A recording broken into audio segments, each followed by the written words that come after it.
नमस्कार दोस्तों, आशा करता हूँ आप स्वस्थ और मस्त होंगे। दोस्तों आपका वेलकम है आपका अपना channel Ramanand online study centre में। दोस्तों आज स्टार्ट करते हैं। आज हमारा जो क्वेश्चन है जी मेंस 2023 12 अप्रैल शिफ्ट फर्स्ट का है। ठीक है दोस्तों, एक एक करके हम क्वेश्चन देखेंगे। ठीक है, तो चलिए सबसे पहला क्वेश्चन देखते हैं। Statement first. स्टेटमेंट फर्स्ट क्या कह रहा है दोस्तों, ये एनसीईआरटी से लिया हुआ, आप देखिएगा एनसीईआरटी उठाकर, तो ये एनसीईआरटी से दिया हुआ क्वेश्चन है। ठीक है, अब चलिए देखते हैं। हूबहू आपको स्टेटमेंट मिलेगा। ठीक है, जैसे कि हम यहाँ स्टेटमेंट लिखे एनसीईआरटी से। ठीक है दोस्तों, 12th का एनसीईआरटी बुक में देखिएगा, आपको मिल जाएगा। Statement first, boron is hard at is high lattice energy. ठीक है दोस्तों, बोरो, अब यहाँ देखते हैं सबसे पहला स्टेटमेंट क्या है, boron is hard as it has high lattice energy. तो boron is non metallic in nature, it is externally hard. ठीक है दोस्तों, क्या कर रहा है, externally hard and black colour solid. बात समझ में आएगा दोस्तों, क्या है, एक्सटर्नली हार्ड है। ठीक है, तो हमसे भी वही कह रहा है, boron is hard as it is high lattice energy. तो सबसे पहला तो स्टेटमेंट सही है। अब बात कर लेते हैं सेकेंड स्टेटमेंट का। Boron has high melting and boiling point as compare to other group members. क्या कह रहा है दोस्तों, boron has high melting point and boiling point. Boron के पास क्या होता है दोस्तों, हाई मेल्टिंग पॉइंट होता है, बॉइलिंग पॉइंट होता है, as compare to other members. अगर दूसरे मेंबर से बात करें दोस्तों, तो बोरोन का हाई मेल्टिंग पॉइंट और बॉइलिंग पॉइंट होता है। क्या ऐसा सच में होता है, आप देख लेते हैं। Due to very strong crystalline lattice, due to very strong crystalline lattice, boron has usually high melting point. Right बात है दोस्तों, यहाँ पर देख सकते हैं स्टेटमेंट एनसीईआरटी का है, उठाया हुआ ऐसे। ठीक है दोस्तों, यह स्टेटमेंट जो लाया गया वो एनसीईआरटी से लाया गया है। Due to very strong crystalline lattice, boron has usually high melting point. Boron के पास क्या होता है दोस्तों, हाई मेल्टिंग पॉइंट होता है। तो इसका मतलब ये हुआ दोस्तों कि हमारा स्टेटमेंट फर्स्ट और स्टेटमेंट सेकेंड दोनों क्या है, ट्रू है। बात समझ में आ गया। स्टेटमेंट फर्स्ट स्टेटमेंट सेकेंड दोनों क्या है दोस्तों, ट्रू है। तो हमारा ऑप्शन क्या हो जाएगा दोस्तों, ओनली वन इज करेक्ट, गलत बात है। ओनली टू इज करेक्ट, ये भी गलत है दोस्तों।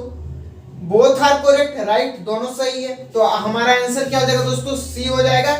जो आप जो सी मारे होंगे उसका 4 मार्क्स पक्का है, राइट दोस्तों। बात समझ में आ गया दोस्तों, 4 मार्क्स, नन ऑफ दिस तो नहीं हो सकता। ठीक है दोस्तों, तो हमारा ऑप्शन क्या हो जाएगा, बोथ आर करेक्ट। आप चाहे तो इसका स्क्रीनशॉट ले, फिर मैं नेक्स्ट क्वेश्चन आपको करवाता हूं। ठीक है दोस्तों, आप स्क्रीनशॉट ले ले। दोस्तों चलिए अब हम सेकेंड क्वेश्चन करते हैं आज का। ठीक है, शिफ्ट फर्स्ट का। ठीक है, 12 अप्रैल। दोस्तों ये क्वेश्चन हमारा किसका है, मेटलर्जी का क्वेश्चन है। ठीक है, किस चैप्टर का है, मेटलर्जी का है। ठीक, ये हमारा मेटलर्जी चैप्टर का है। ये आपको लास्ट में बताए थे इलिंघम डायग्राम, जब हम मेटलर्जी पढ़ा रहे थे। ठीक है दोस्तों, तो चलिए हम स्टार्ट करते हैं। सबसे पहला स्टेटमेंट क्या है दोस्तों, in Ellingham diagram the change in slope. अगर स्लोप में चेंज आएगा, जैसे कि दोस्तों ये ग्राफ है हमारा, यहाँ स्लोप में क्या रहा है, यहाँ फेज जो है वो क्या हो रहा है, चेंज हो रहा है। आप यहाँ देख सकते हैं, इधर हमारा क्या है, टेम्परेचर है, और इधर क्या है, डेल्टा जी नोट है। ठीक है, इंट्रोपी। अब यहाँ बात क्या कर रहा है दोस्तों, सेकेंड में स्टेटमेंट सेकेंड में, certain change in entropy also occurs at 1120 degree Celsius. ठीक है दोस्तों, तो हमारा क्या होगा दोस्तों, अगर बात करें, अगर स्लोप चेंज होगा तो इंट्रोपी भी क्या होगा, चेंज आएगा। ठीक है, तो सेकेंड भी हमारा क्या दोस्तों, सेकेंड स्टेटमेंट भी क्या है, सही है। Sudden change entropy also occurs at 1120 degree Celsius. ठीक है दोस्तों, 1120 डिग्री सेल्सियस। तो पहला स्टेटमेंट क्या था, in Ellingham diagram the change in slope for Mg and MgO reaction occurs at 1120 degree Celsius. ठीक है दोस्तों, यहां तक आपको कोई दिक्कत नहीं होना चाहिए। ठीक है, फर्स्ट स्टेटमेंट हमारा सही है। ठीक है, स्लोप में क्या रहा है दोस्तों, यहाँ फेज क्या हो रहा है, चेंज हो रहा है। अगर स्लोप चेंज होगा, इसका मतलब इंट्रोपी भी क्या होगा दोस्तों, हमारा चेंज होगा। ठीक है, तो यहाँ इंट्रोपी भी क्या चेंज है। ठीक है, 1120 डिग्री सेल्सियस। तो हमारा स्टेटमेंट क्या हो जाएगा दोस्तों, बोथ आर करेक्ट होगा। फर्स्ट स्टेटमेंट ही हमारा क्या दोस्तों, सही है, और बाकी तो देखने का जरूरत नहीं है। इसलिए किस तरीके से हम ऑप्शन को एलिमिनेट कर सकते हैं, हमको इस पर ध्यान देना होगा, समझे दोस्तों। क्योंकि जेई में कम को समय में ज्यादा क्वेश्चन करने होता है, प्रेशर भी ज्यादा होता है और हड़बड़ में गड़बड़ हो जाता है दोस्तों, इसलिए ध्यान से करें क्वेश्चन, ठीक है। एक क्वेश्चन आपको 4 मार्क्स दे जाएगा, तो ये क्या दोस्तों इजी क्वेश्चन था, ठीक है, याद करने वाला क्वेश्चन था, ठीक है दोस्तों, ज्यादा इसमें कुछ करना था, मेमोराइजेबल क्वेश्चन था, ठीक है। चलिए, तो बोथ स्टेटमेंट हमारा क्या हो जाएगा, करेक्ट हो जाएगा। सेकंड में क्या है, बोथ स्टेटमेंट आर इनकरेक्ट, गलत बात है, दोनों सही है हमारा। Statement 1 is correct but statement second is incorrect, ये भी गलत है दोस्तों। Statement 1 is incorrect but statement second is correct, ये भी क्या दोस्तों हमारा गलत है। तो हमारा आंसर क्या हो जाएगा दोस्तों, फर्स्ट हो जाएगा। आप चाहें तो इसका स्क्रीनशॉट ले ले, फिर मैं नेक्स्ट क्वेश्चन आपको कराता हूं दोस्तों। चलिए ये क्वेश्चन करते हैं, ये भी बहुत ही इंपॉर्टेंट क्वेश्चन है दोस्तों, ठीक है। क्रिस्टल फील्ड स्टेबलाइजेशन एनर्जी से ये क्वेश्चन है। सबसे पहला क्या है दोस्तों, CuH2O होल 6 पॉजिटिव, ठीक है दोस्तों। तो इसका जब हम करेंगे दोस्तों, तो इसका क्या आ जाएगा, हमारे Cu+2 आ जाएगा, ठीक है दोस्तों। जब आप इसको कीजिएगा दोस्तों, क्रिस्टल फील्ड स्टेबलाइजेशन एनर्जी, सबसे पहले इसका फॉर्मूला होता है दोस्तों CFAC। सबसे पहले मैं आपको डायग्राम बना देता हूं दोस्तों। तो यहाँ क्या हो जाएगा दोस्तों, डायग्राम जब बनाएंगे तो क्या हो जाएगा दोस्तों,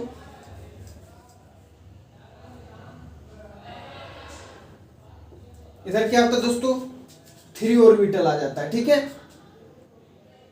ठीक है दोस्तों। यहाँ क्या आ जाएगा दोस्तों, 2 ऑर्बिटल, नीचे क्या आ जाएगा दोस्तों हमारा 3 ऑर्बिटल, राइट दोस्तों। ऊपर क्या आ जाएगा 2 ऑर्बिटल, नीचे क्या आता है 3 ऑर्बिटल, ठीक है।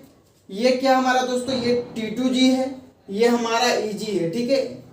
और यहाँ बात करें दोस्तों, तो ये हमारा क्या है 0.6 इंटू डेल्टा नॉट, नीचे क्या होता है -0.4 डेल्टा नॉट, ठीक है दोस्तों। यही डायग्राम होता है। इसके बाद चलिए हम क्वेश्चन सोल्व करते हैं, ठीक है।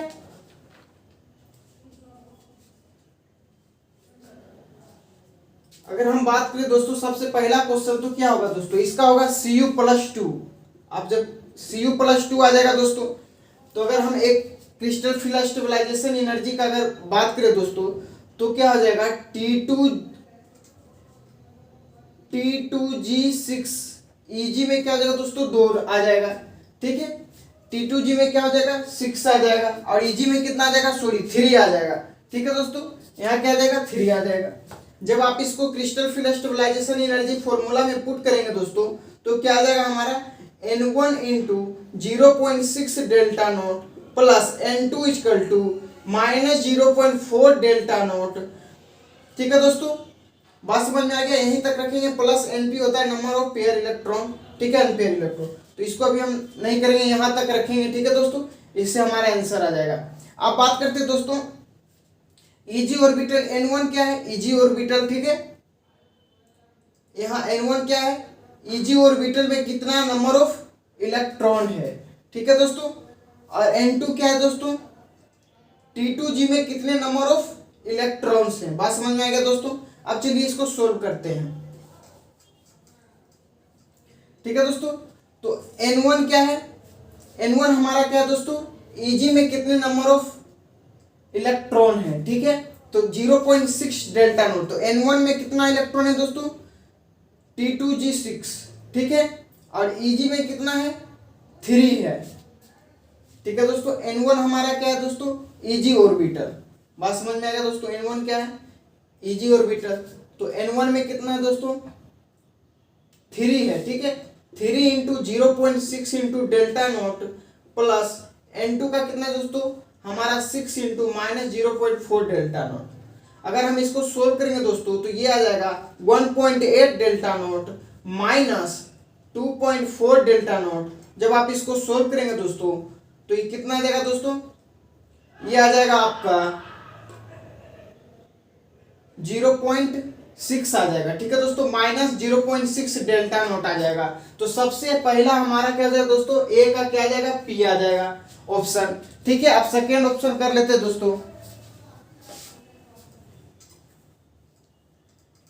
अब बात करते हैं दोस्तों TiF6 का। आप जब कीजिएगा तो इसका आ जाएगा Ti+3 आएगा, ठीक है दोस्तों।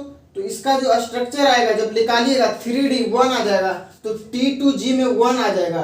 ठीक है दोस्तों, T2G में कितना आ जाएगा 1 इलेक्ट्रॉन। अब बात करते हैं दोस्तों CFSE का भी फॉर्मूला बताया, N1 into 0.6 into delta naught plus N2 into minus 0.4 into delta note. तो हम यहाँ बात करें दोस्तों तो T2G में कितना है दोस्तों, इलेक्ट्रॉन 1 है और Eg में क्या है 0 है। तो अगर Eg में 0 है दोस्तों तो ये हमारा क्या हो जाएगा दोस्तों, ये हमारा क्या हो जाएगा 0 हो जाएगा। ठीक है दोस्तों, तो T2G में चलिए पुट करते हैं, तो T2G में क्या हो जाएगा दोस्तों हमारा 1 इलेक्ट्रॉन आ जाएगा, 1 into minus 0.4 into delta naught, ये हमारा क्या होगा दोस्तों 0 हो जाएगा कि N1 में इलेक्ट्रॉन नहीं है, तो ये पूरा क्या हो गया 0 हो गया। ठीक है, तो बच गया N2 minus 0.4 into delta note. तो यहाँ से बात करेंगे तो माइनस 0.4 इंटू डेल्टा नोट आ जाएगा। तो इसमें कौन सा आ जाएगा दोस्तों, B का S आ जाएगा। बात समझ में आ गया दोस्तों, यहाँ तक आपको कोई दिक्कत नहीं होना चाहिए। अब चलिए थर्ड ऑप्शन देख लेते हैं। ठीक है दोस्तों, थर्ड ऑप्शन पर चलते हैं। थर्ड ऑप्शन हमारा क्या है दोस्तों, FeCN whole 6, FeCN whole 6 3 minus. ठीक है दोस्तों, जब आप इसका निकालिएगा दोस्तों तो Fe पर क्या आ जाएगा +3 आ जाएगा। जब इसका ऑर्बिटल डायग्राम निकालिएगा तो इस पर चार्ज 3D 5 आ जाएगा। ठीक है दोस्तों, तो T2G 5 हो जाएगा और Eg में कितना इलेक्ट्रॉन आ जाएगा दोस्तों 0 आ जाएगा। बात समझ में आ रहा है। अब CFeSE लगा देंगे, crystal field stabilisation energy CFeSE, तो N1 into 0.6 into delta naught plus N2 into minus 0.4 into delta naught. T2G में कितना है दोस्तों 5 इलेक्ट्रॉन है, Eg में कितना है 0 है दोस्तों। तो Eg हमारा कौन सा है दोस्तों, ये है। तो इसमें क्या हो जाएगा दोस्तों 0.6 इंटू डेल्टा नोट, मतलब ये हमारा पूरा क्या हो गया 0 हो गया। और इसमें हमको क्या करना, पुट होना करना पड़ेगा दोस्तों। तो N2 का वैल्यू कितना है 5 है, तो 5 into minus 0.4 into delta note. ठीक है दोस्तों, तो ये हमारा -2 इंटू डेल्टा नोट आ जाएगा। ठीक है, 2 आ जाएगा -2, तो -2 कौन हो गया दोस्तों, ये आ गया। तो ये हमारा 2 हो गया। बच गया ये लास्ट D, तो D को तो आप D कर लीजिएगा। ठीक है दोस्तों, हम डायरेक्ट मिला दिए। ठीक है, आप जब करके देखिएगा तो इसका यही आएगा -1.2 डेल्टा नोट। तो हमारा आंसर क्या हो गया दोस्तों, A का P हो जाएगा। ठीक है दोस्तों, A का क्या हो जाएगा हमारा P आ जाएगा, और B का क्या हो जाएगा दोस्तों हमारा S आ जाएगा, और C का क्या आ जाएगा दोस्तों Q आ जाएगा, और D का हमारा क्या आ जाएगा दोस्तों R आ जाएगा। बात समझ में आ गया दोस्तों, आप लास्ट करके देखिएगा। ठीक है, आप चाहे तो इसका स्क्रीनशॉट ले ले। ये फॉर्मूला आपको याद रहना चाहिए दोस्तों, crystal field stabilisation energy N1 into 0.6 delta naught plus N2 into minus 0.4 delta naught. ये ठीक है दोस्तों क्रिस्टल फील्ड स्टेबलाइजेशन एनर्जी। ठीक है दोस्तों, आप इसका स्क्रीनशॉट ले ले, फिर मैं नेक्स्ट क्वेश्चन करवाता हूं। चलिए दोस्तों, अब हम ये क्वेश्चन करते हैं। ठीक है, सबसे पहला क्वेश्चन क्या है, correct order of density first group of alkyl metals. ठीक है दोस्तों, तो चलिए हम ये करते हैं। तो क्या हो जाएगा दोस्तों, सबसे पहला ये क्या होगा, lithium sodium potassium rubidium caesium. ठीक है दोस्तों, तो इसका क्या हो जाएगा दोस्तों, अगर ऑर्डर लिखेंगे तो सबसे पहले लिथियम, ठीक है दोस्तों, sodium, lithium, potassium, sodium, rubidium और सीजियम आ जाएगा। ठीक है दोस्तों, क्या आएगा, lithium, potassium, sodium, rubidium, caesium. ठीक है दोस्तों, तो पोटेशियम क्या होता है 3D 0 होगा। ठीक है दोस्तों, तो वेकेंट डी ऑर्बिटल क्या होगा दोस्तों, डिक्रीज करेगा। वेकेंट डी ऑर्बिटल अगर डिक्रीज करेगा तो फिर हमारा जो डेंसिटी होगा वो भी डिक्रीज करेगा दोस्तों। अगर डेंसिटी अगर डिक्रीज करेगा दोस्तों तो हमारा साइज क्या होगा, इंक्रीज करेगा। अगर साइज इंक्रीज करेगा तो हमारा वॉल्यूम क्या होगा दोस्तों, साइज इंक्रीज करेगा तो वॉल्यूम क्या होगा दोस्तों हमारा, वो भी इंक्रीज करेगा। ठीक है, अगर वॉल्यूम इंक्रीज करेगा दोस्तों तो फिर हम कह सकते हैं कि मास हमारा क्या होगा दोस्तों, डिक्रीज करेगा। बात समझ में आ रहा, lithium, potassium, sodium, rubidium, caesium. ये पोटेशियम क्या है दोस्तों 3D 0 है। ठीक है, वेकेंट ऑर्बिटल है, तो वेकेंट डी ऑर्बिटल डिक्रीज होगा तो डेंसिटी भी डिक्रीज होगा। साइज क्या होगा दोस्तों, इंक्रीज करेगा। अगर साइज इंक्रीज करेगा तो वॉल्यूम भी क्या होगा, इंक्रीज करेगा। तो मास क्या होगा दोस्तों, डिक्रीज करेगा। तो हमारा ऑप्शन क्या हो जाएगा दोस्तों, फर्स्ट ऑप्शन हो जाएगा सीजियम। ठीक है, सबसे ज्यादा सीजियम, रुबिडियम, ठीक है। उसके बाद caesium, rubidium, sodium, potassium, lithium, ठीक है दोस्तों। हमारा फर्स्ट ऑप्शन क्या हो जाएगा, सही हो जाएगा। थर्ड भी नहीं होगा, सेकेंड भी नहीं, फोर्थ भी नहीं, तो हमारा ऑप्शन क्या हो जाएगा दोस्तों, फर्स्ट आ जाएगा, ठीक है। अगर आपका ये सही है तो आपका 4 मार्क्स पक्का है। अब बात करते हैं दोस्तों सेकेंड क्वेश्चन में, मैच द लिस्ट। NO2 क्या होता है दोस्तों, हम एसिड रेन होता है, ठीक है।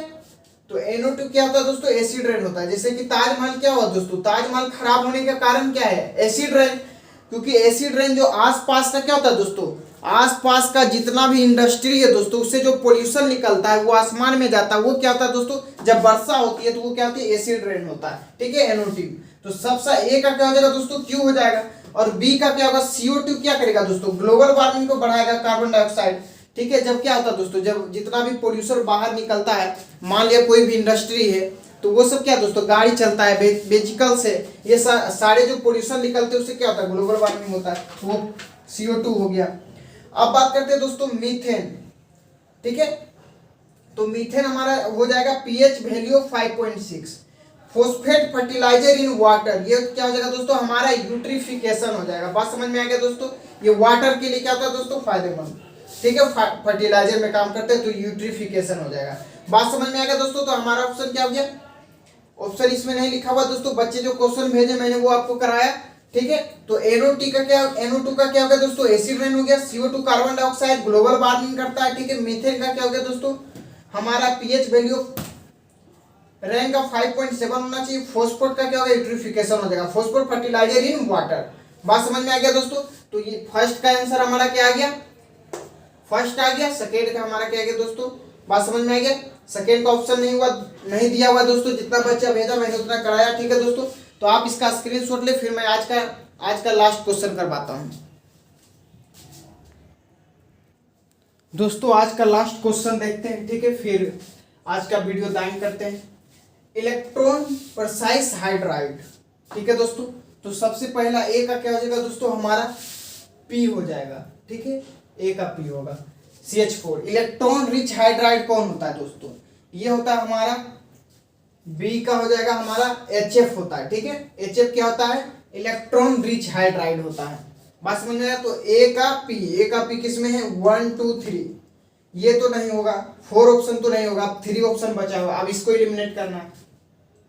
इलेक्ट्रॉन रिच हाइड्राइड, ठीक है दोस्तों। बी का आर मतलब थर्ड भी नहीं होगा, 1 और सेकेंड हो सकता है। अब बात करते हैं दोस्तों इलेक्ट्रॉन डिफिशिएंट हाइड्राइड, ठीक है दोस्तों। इलेक्ट्रॉन डिफिशिएंट हाइड्राइड, इसका क्या होगा दोस्तों, सी का हो जाएगा हमारा Q, B2H6।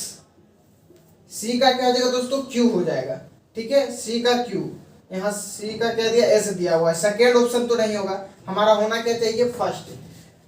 सेलाइन हैलाइड का क्या होगा दोस्तों, ये हमारा हो जाएगा MgH2।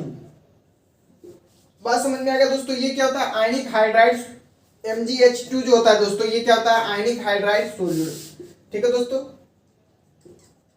आयनिक हाइड्राइड सॉलिड होता है, ठीक है दोस्तों। तो हमारा ऑप्शन क्या हो जाएगा दोस्तों, ए हो जाएगा। बात समझ में आ गया दोस्तों। तो आज के लिए हम इतना ही रखते हैं दोस्तों, फिर मिलते हैं आपको नेक्स्ट वीडियो में। आप हंसते रहें, मुस्कुराते रहें, ठीक है दोस्तों, पढ़ते रहें। आज जो करवाया दोस्तों, ये आज का ही शिफ्ट का थी, ठीक है दोस्तों। 12 अप्रैल शिफ्ट फर्स्ट का था, ठीक है दोस्तों। तो आप खुश रहे, हंसते रहे, मुस्कुराते रहें, और हमारे वीडियो को लाइक करें, शेयर करें, सब्सक्राइब करें। धन्यवाद दोस्तों, फिर मिलते हैं नेक्स्ट वीडियो में।